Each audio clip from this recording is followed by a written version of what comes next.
नित्यं कः स्वभावजैः न करोति हरेर्नूनं कथामृतनिधो रतिम्। हरे कृष्ण। हरे कृष्ण। और कोई? एतैरूपधृतो नित्यं जीवलोक स्वभावजै न करोति हरेर्नूनं कथामृतनिधौ रतिम्। हरे कृष्ण। हरे कृष्ण। और कोई?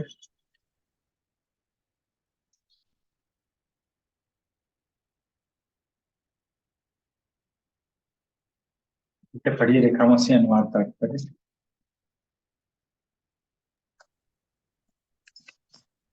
चूंकि बद्ध जीव सदैव भूख तथा प्यास जैसी शारीरिक आवश्यकताओं से विचलित होता रहता है, अतः उसे पूर्ण पुरुषोत्तम भगवान की अमृत वाणी सुनने का अनुराग उत्पन्न करने हेतु बहुत कम समय मिल पाता है। तात्पर्य: भक्तों की संगति के बिना कृष्ण चेतना का अनुशीलन संभव नहीं है। नव जिज्ञासु के लिए एकांत स्थान में कृष्ण चेतना का अनुशीलन करना निर्जन भजन संभव नहीं है, क्योंकि उसे शारीरिक आवश्यकताएं भोजन, नींद, मैथुन, सुरक्षा सताती रहेंगी। इस प्रकार से विचलित रहने से कृष्ण चेतना का अनुशीलन करना संभव नहीं है। अतः हम देखते हैं कि सहजिया नाम से प्रसिद्ध भक्त जो प्रत्येक वस्तु को सहज मानते हैं, वे उन्नत भक्तों की संगति नहीं करते। ऐसे व्यक्ति भक्ति के नाम पर नाना प्रकार के पाप कर्म या यथा अवैध स्त्री संग, मद्यपान, धूर्त, कीड़ा तथा मांसाहार करते हैं। ऐसे अनेक तथाकथित भक्त हैं जो इस प्रकार के पाप कर्मों में लगे रहकर भी अपने आप को भक्त कहते हैं। दूसरे शब्दों में, जो व्यक्ति पाप कर्म करता है उसे कृष्ण भक्त नहीं माना जा सकता। पाप कर्मों में रत व्यक्ति कृष्ण चेतना विकसित नहीं कर सकता, जैसा कि इस श्लोक में इंगित किया गया है। हरे कृष्ण। हरे कृष्ण। तो नारद मुनि यहाँ पे बोलते हैं कि एतः उपद्रुतः नित्यम जीवलोकः स्वभावजः। एतः स्वभावजः, इन स्वभाव से उत्पन्न, आदत से उत्पन्न जो होती हैं, उन आदतों के कारण क्या होता है? नित्यम जीवलोकः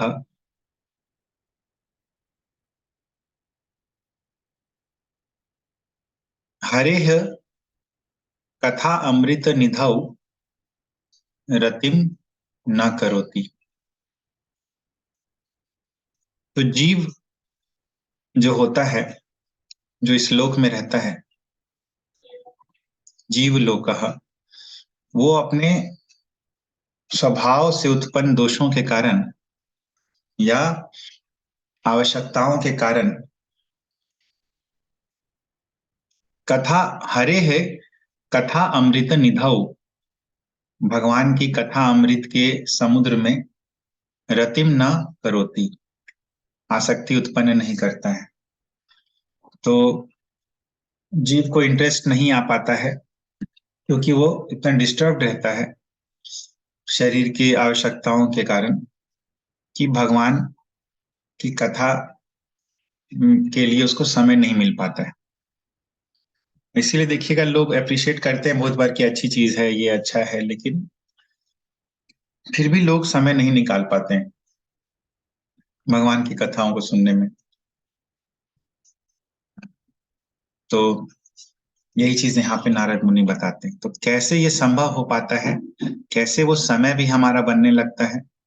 तो समय बनने लगता है भक्तों की संगति के कारण। तो यदि कुछ भी नहीं कर पा रहे हैं हम लोग, लेकिन एटलीस्ट डिवोटी एसोसिएशन कर पा रहे हैं, भक्तों के साथ कुछ देर का समय व्यतीत कर पा रहे हैं, तो यही जो है हम लोग को आगे बढ़ाएगा। और इसी से हमारे जो कॉन्सेप्ट्स हैं वो क्लियर होते जाएंगे, और हमारी जो स्वभाव उत्पन्न दोष होते हैं हमारे, वो भी कंडीशनिंग्स जो है धीरे धीरे कम होते जाएंगे।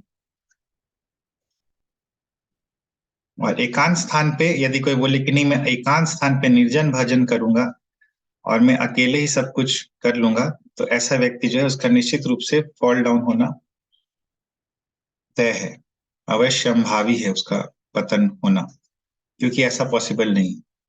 एकांत स्थान में भजन नहीं कर पाएंगे हम लोग नवदीक्षित अवस्था में, और इसीलिए हम लोग को भक्तों के संग की आवश्यकता पड़ती रहती है।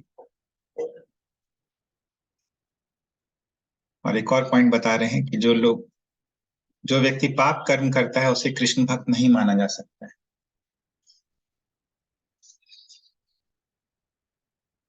श्लोक संख्या 42, 43 और 44। प्रजापति पति ही साक्षात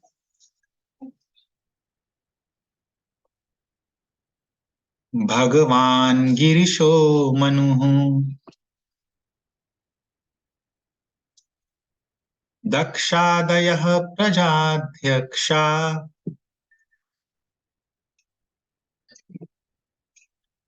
नैष्ठिकाः सनकादयः।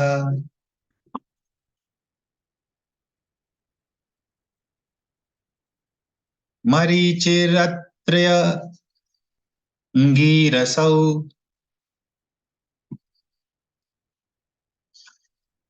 पुलस्त्यः पुलहः क्रतुः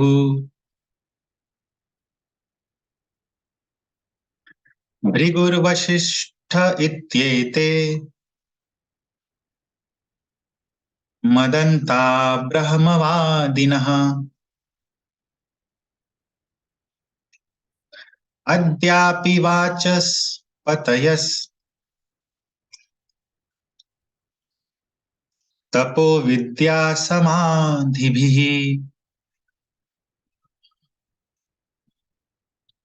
पश्यन्तोऽपि न पश्यन्ति पश्यन्तं परमेश्वरम्। प्रजापति पतिः साक्षात् भगवान् गिरिशो मनुः दक्षादयः प्रजाध्यक्षा नैष्ठिकाः सनकादयः।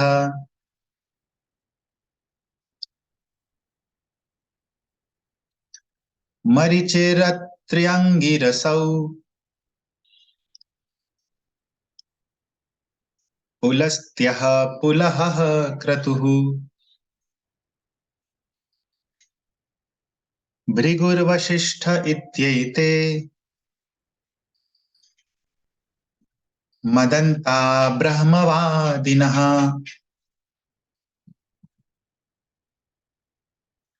अद्यापि वाचस्पतयस् तपो विद्या समाधिभिः पश्यन्तोऽपि न पश्यन्ति पश्यन्तं परमेश्वरम्। श्लोक संख्या 42 को रिपीट कीजिए।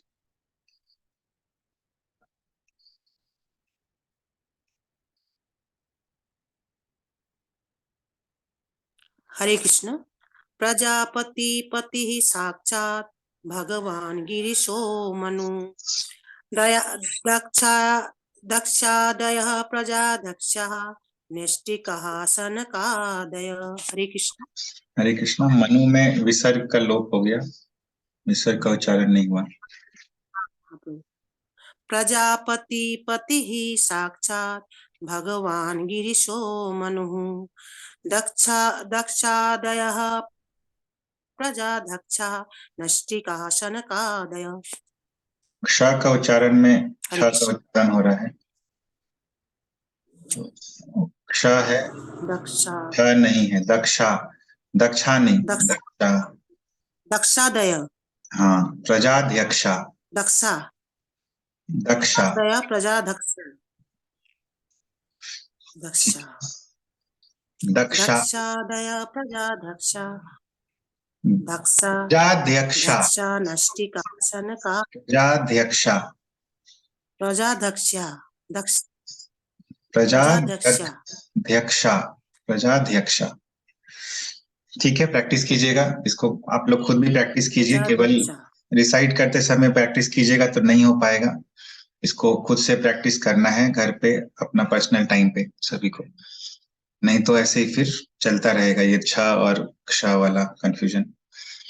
जो लोग नहीं उच्चारण कर पा रहे हैं वो लोग पर्सनल प्रैक्टिस नहीं कर रहे हैं, इसका मतलब वो बस क्लास में रिसाइट करते समय उच्चारण कर रहे हैं, इसीलिए बार बार ये पॉइंट आउट करना पड़ रहा है। श्लोक संख्या 43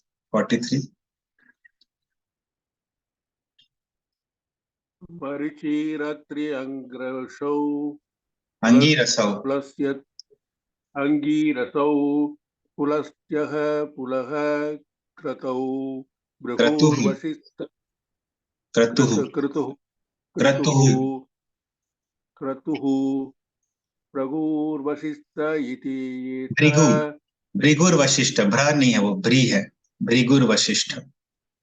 भृगुर्वशिष्ठ भ्री इति भ्री भ्रू नहीं भ्री। भृगुर्वशिष्ठ इति एत मतान्त ब्रह्मवादिनः। हरे कृष्ण। हरे कृष्ण। श्लोक संख्या 44। हरे कृष्ण। अपि वाचस् आवाज ब्रेक हो रहा है, कनेक्टिविटी सही नहीं है। समाधिभिः पश्यन्तोऽपि न पश्यन्ति पश्यन्तं परमेश्वरम्। हरे कृष्ण। हाँ, अनुवाद और क्लियर है प्रभु? थोड़ा ब्रेक हो रहा है, इंटरनेट कनेक्शन शायद वीक है जहाँ पे हैं आप लोग। कीजिए ट्रांसलेशन और पटपट पढ़िए माता जी। हाँ।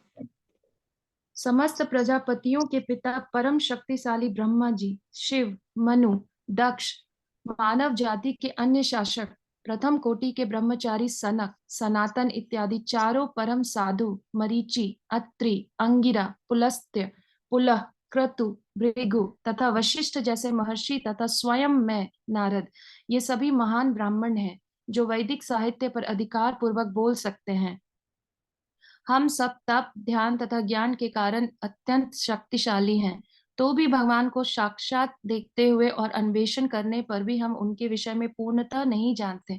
तात्पर्य: नृतत्व शास्त्रियों के फूहर डार्विन सिद्धांत के अनुसार बुद्धिमान प्राणी 40,000 वर्ष पूर्व इस लोक पर प्रकट नहीं हुए थे, क्योंकि उस काल तक विकास की क्रिया वहां तक नहीं पहुंच पाई थी।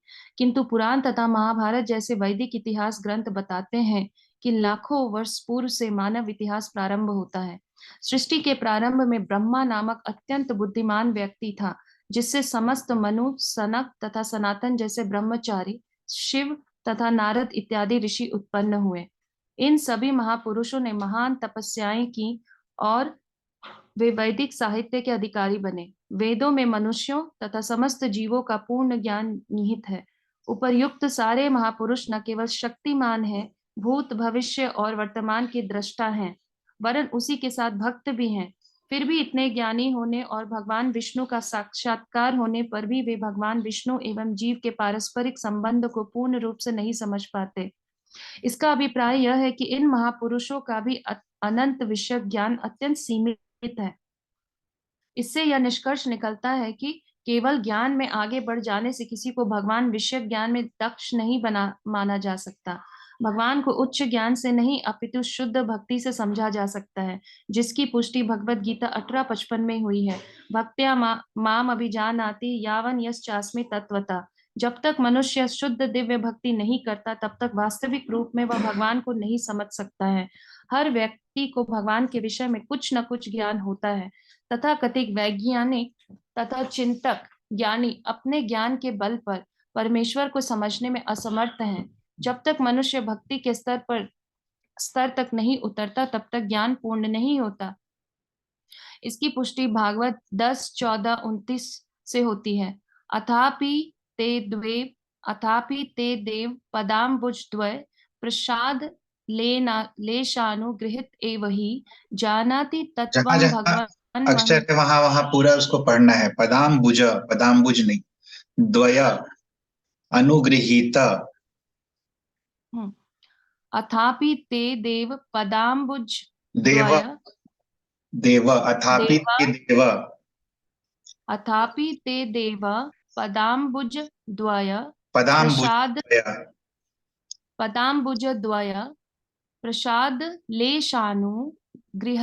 एव हि जानाति तत्त्वं प्रसादलेशानुगृहीत प्रसादलेशानुगृहीत एव हि जानाति तत्त्वं जानाति जानाति तत्त्वं भगवन् भगवन महिमनो भगवन नहीं भगवन भगवन भगवन हाँ भगवन् महिमनो महिम्नो न जानाति महिम्नो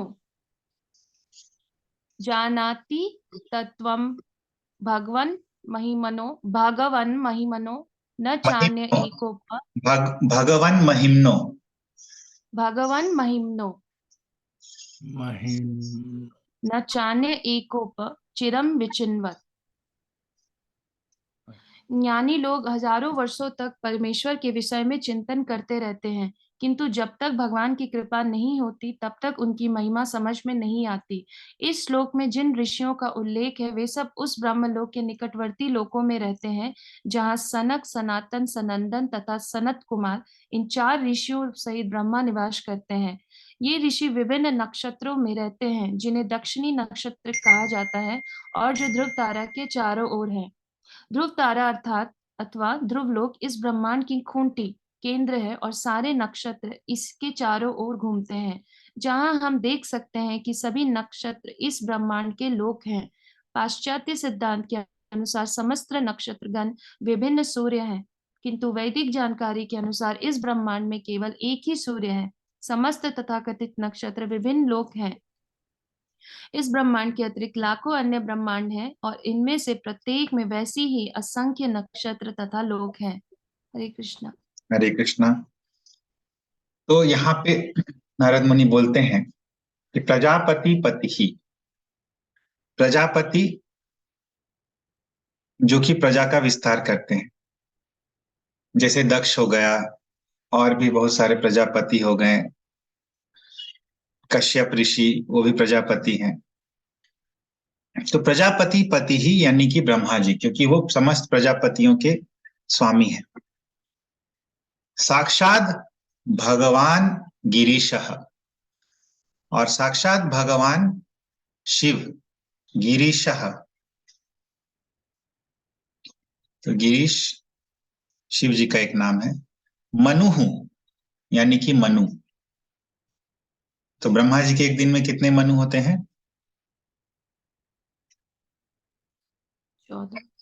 14।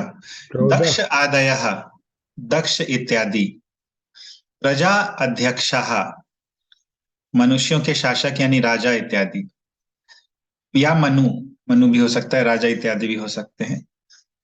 नैष्ठिकः सनकादयः, नैष्ठिकः यानी कि नैष्ठिक ब्रह्मचारी। कौन? सनकादयः। सनक आदि यानी कौन? जब भी सनक आदि इसका मतलब ब्रह्मा जी के चारों पुत्र। चतुष्कुमार नाम सनक, सनातन, सनंदन, सनत कुमार। हाँ। मरीचिहि, अत्रि, अंगीरसौ, अत्रि और अंगीरा या अंगीरस, पुलस्त्य, पुलहः, क्रतुः, भृगुः, ये सब सप्त ऋषि हैं। वशिष्ठः इति एते मत अंतः, और ये सब जितने लोग हैं, और ब्रह्मवादिनः, ब्रह्मवादी लोग जो होते हैं, अद्य अपि वाचः पतयः तपः विद्या समाधिभिः पश्यन्तः अपि न पश्यन्ति पश्यन्तं परमेश्वरम। तो नारद मुनि बोलते हैं कि ये लोग इतने महान महान लोग हैं। कौन कौन? ये सब जो महानुभाव जिनके नाम यहाँ पे बताए, इंक्लूडिंग मी,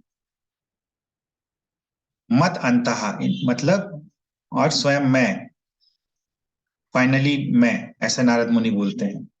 तो ये सब जितने भी ब्रह्मवादी लोग हैं जिनके नाम नारद मुनि लिए, कल्मिनेटिंग विथ नारद मुनि। अद्य अपि मतलब बोलते हैं आज भी, अद्य यानी कि आज और अपि यानी भी, आज भी ये लोग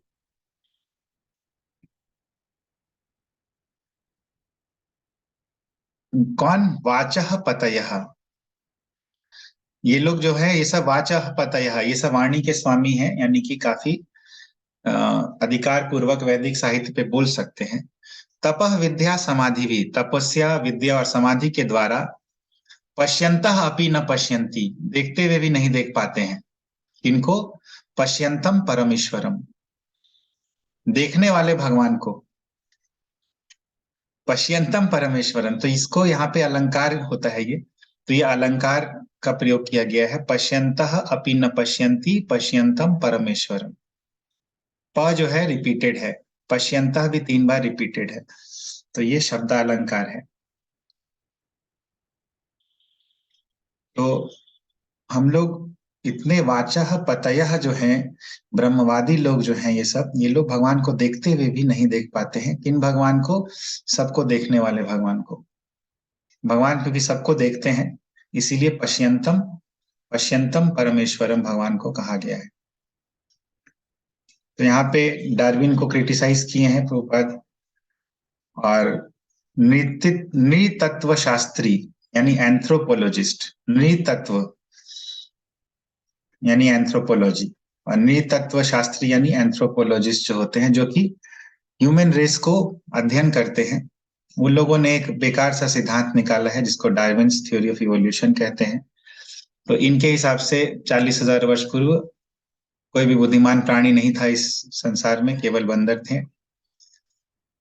जो कि बिल्कुल ही बेसलेस थ्योरी है, क्योंकि हमारे शास्त्र बतलाते हैं कि लाखों वर्ष पूर्व मानव थे, और लाखों क्या करोड़ों वर्ष पूर्व ये साइकिल जो है चलता जा रहा है।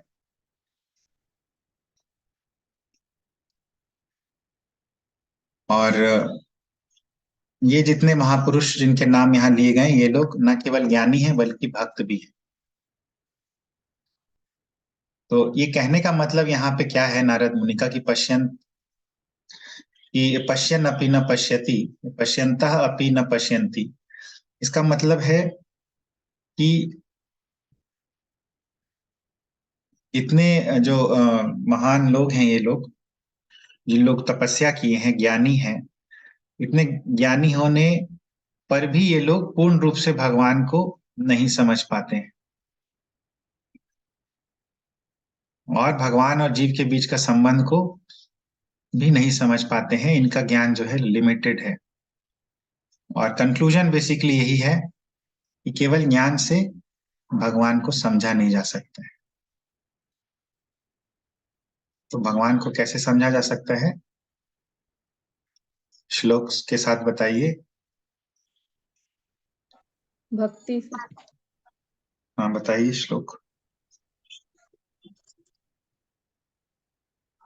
देखा उनसे।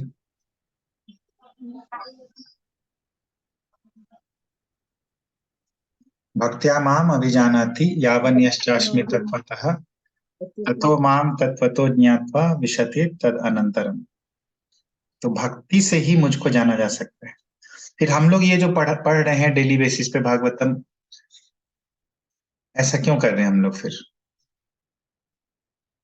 क्या इससे हम लोग भगवान को समझ पाएंगे?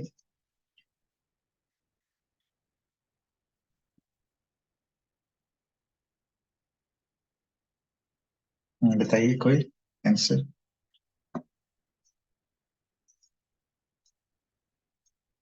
by pure devotional service. Question is different.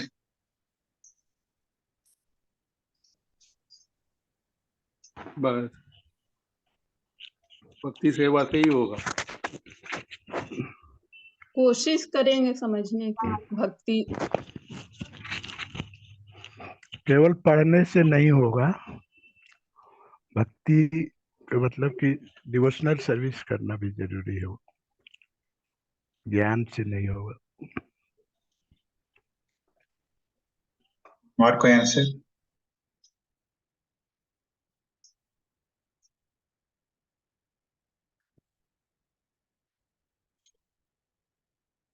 भक्ति डेफिनेट सेवा और साधु संग।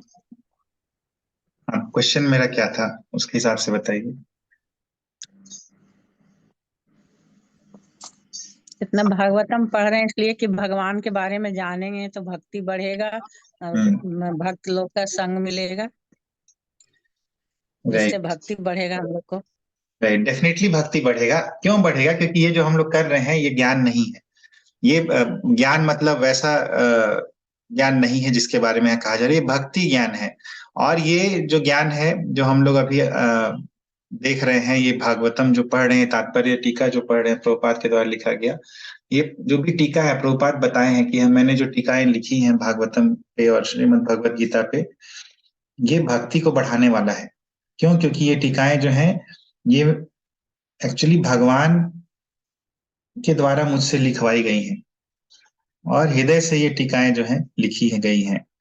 तो इसीलिए हम लोग टीकाओं तक ही ज्यादा डिस्कशन करते हैं, क्योंकि ये टीकाएं जो हैं प्रभुपाद की पर्पट्स जो है, तात्पर्य जो है, ये निश्चित रूप से भक्ति को बढ़ाने वाले हैं। और डेफिनेटली इसके साथ साथ हम लोग को भक्ति तो करना ही है, और इसी के माध्यम से हम लोग को भक्तों का संग मिल रहा है। हम लोग इस पर विचार भी कर रहे हैं, प्रैक्टिकली एग्जाम्पल्स भी देख रहे हैं। तो डेफिनेटली ये जो है ये हमारी भक्ति को बढ़ाएगा। हाँ, लेकिन ऑफ कोर्स इसके साथ हम लोग को प्रैक्टिकली भक्ति की क्रियाएं करनी होंगी, घर में और भी चीजें भक्ति के जो एलिमेंट्स हैं वो भी करना होगा, भगवान नाम का जप करना होगा। बट ये प्रभुपाद की टीकाएं डेफिनेटली बहुत बड़ा असर डालती हैं। हम लोग डेली बेसिस पे प्रभुपाद के बुक्स पढ़ रहे हैं, श्रीमद् भागवतम की टीका पढ़ रहे हैं, हमारे भक्ति जो है निश्चित रूप से आगे बढ़ेगी, उसमें कोई डाउट नहीं, क्योंकि ये भक्ति संबंधी ज्ञान है। भगवान के भक्त के माध्यम से ही हम लोग भगवान को जान सकते हैं, और प्रभुपाद की टीकाओं के माध्यम से ही हम लोग कृष्ण को जान सकते हैं।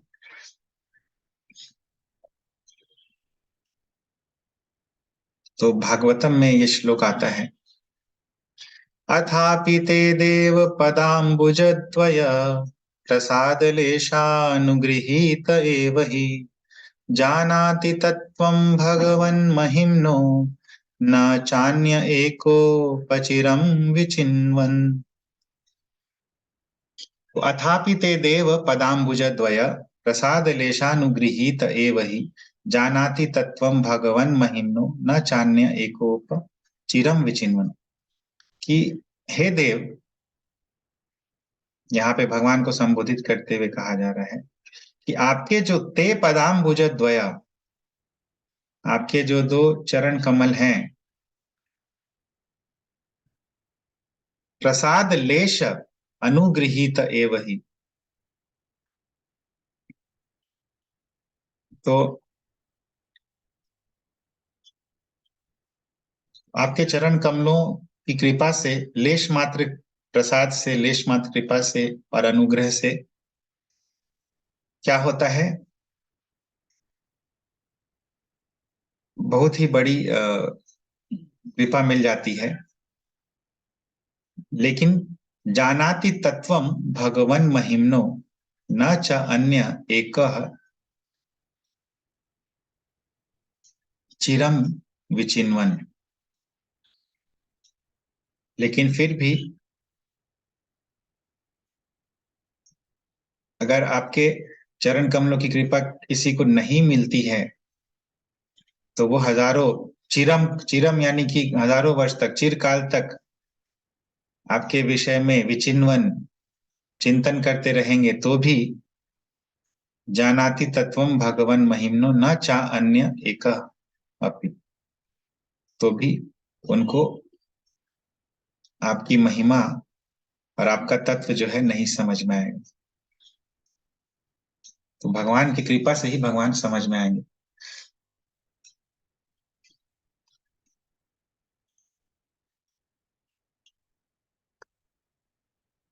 फर्दर यहाँ पे बताते हैं कि ये जो ब्रह्मांड है और ब्रह्मांड के अंदर सारे नक्षत्र जो है, इसका सेंटर पॉइंट जो है वो है ध्रुव तारा जो है, इसीलिए इसको पोल स्टार बोलते हैं। सभी कुछ चेंज होता है बट ध्रुव तारे का लोकेशन जो है वो चेंज नहीं होता है।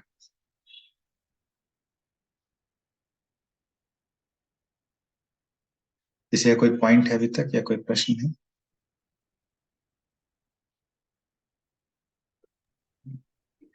हरे कृष्णा। हरे कृष्ण। ये कह रहे थे कि हर ब्रह्मांड में एक एक सूर्य होता है या सभी ब्रह्मांडों, मतलब एक सूर्य होता है और बहुत सारे ब्रह्मांड होते हैं? नहीं नहीं, सभी ब्रह्मांड में एक एक सूर्य होता है। सभी ब्रह्मांड में एक एक गर्भोदक्षाई विष्णु होते हैं, और सभी ब्रह्मांड में एक एक ब्रह्मा होते हैं। सभी ब्रह्मांड में सप्तऋषि का एक सेट होता है, देवताओं का एक सेट होता है। तो मतलब इंडिपेंडेंट है ब्रह्मांड, सभी तरह से इंडिपेंडेंट है, सभी हाँ, चीजों एक से। ब्रह्मांड जो है वो अपने आप में फुल्ली इंडिपेंडेंट है। और सब ब्रह्मांड का साइज भी अलग अलग होता है। सब ब्रह्मांड के ब्रह्मा जी भी अलग अलग साइजेस के होते हैं, अलग अलग नंबर ऑफ हेड्स होते हैं उनके, depending on the size of ब्रह्मांड।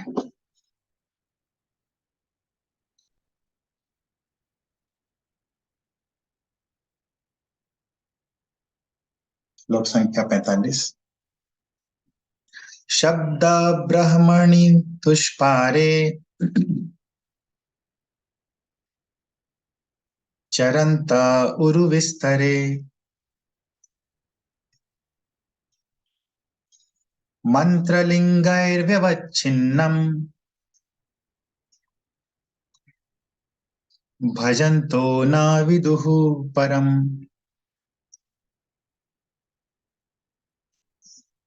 शब्द ब्रह्मणि दुष्पारे चरंत उरुविस्तरे मंत्रलिंगैर्व्यवच्छिन्नम् भजन्तो न विदुः परम्। रिपीट कीजिए कोई।